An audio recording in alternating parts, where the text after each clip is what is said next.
Rainbow hospital silver Jubilee offer లో భాగంగా ఈ డిసెంబర్ 31, 2024లోగా రిజిస్టర్ చేసుకున్న వారికి IVF కేవలం 99,000 రూపాయలకే పొందండి. ఉమ్మడి ఉభయ గోదావరి జిల్లాల టీచర్ ఎమ్మెల్సీ ఉప ఎన్నిక నామినేషన్ గడువు ముగిసింది. 6 అభ్యర్థులు నామినేషన్ వేశారు. ఎవరు పోటీలో ఉంటారనేది నామినేషన్ పరిశీలన విత్డ్రా తర్వాత తేలనుంది. 6 జిల్లాల పరిధిలో ఉపాధ్యాయులు ఓటు హక్కు వినియోగించుకోనున్నారు. గోదావరి జిల్లాల టీచర్ ఎమ్మెల్సీ ఉప ఎన్నికకు సర్వం సిద్ధమైంది. 2021 మార్చిలో జరిగిన ఎన్నికల్లో షేక్ సాబ్జీ విజయం సాధించారు. ఆయనకు 2027 మార్చి వరకు పదవీ కాలం ఉంది.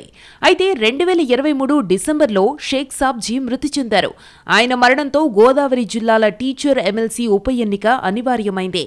ఈ ఉప ఎన్నికకు ఈ నెల 18తో నామినేషన్ గడువు ముగిసింది. 19న నామినేషన్ పరిశీలన ఉంటుంది. ఈ నెల 21 వరకు నామినేషన్ ఉపసంహరణకు గడువుంది. పీడీఎఫ్ తరఫున గోపిమూర్తి బరిలో ఉన్నారు. ఇతర ఉపాధ్యాయ సంఘాల మద్దతుతో గంధం నారాయణ పోటీ చేస్తున్నారు. ఆఖరి రోజు మరో 4 నామినేషన్లు దాఖలయ్యాయి.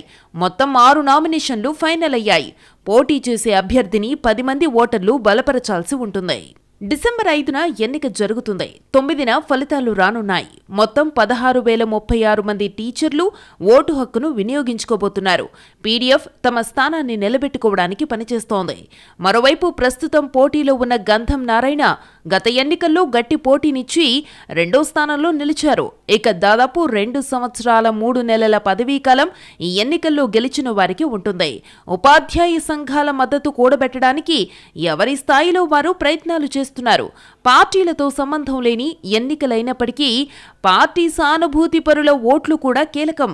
6 కొత్త జిల్లాల పరిధిలో ఓటర్లు ఉన్నారు. కాకినాడ, కోనసీమ, తూర్పుగోదావరి, అల్లూరి, ఏలూరు, పశ్చిమ గోదావరి జిల్లాల పరిధిలో ఓటు హక్కును వినియోగించుకుంటారు.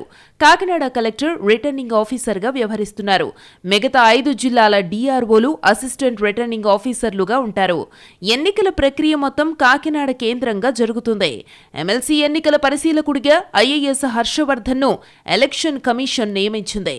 ఎన్నికలు ముగిసే వరకు ఈ జిల్లాల పరిధిలోనే ఉంటారు. మొత్తానికి తూర్పు, పశ్చిమ గోదావరి జిల్లాల టీచర్ ఎమ్మెల్సీ ఉప ఎన్నిక రసవత్తరంగా మారింది. 2 ఉమ్మడి జిల్లాల పరిధిలో ఎన్నికల కోడ్ అమలవుతుంది.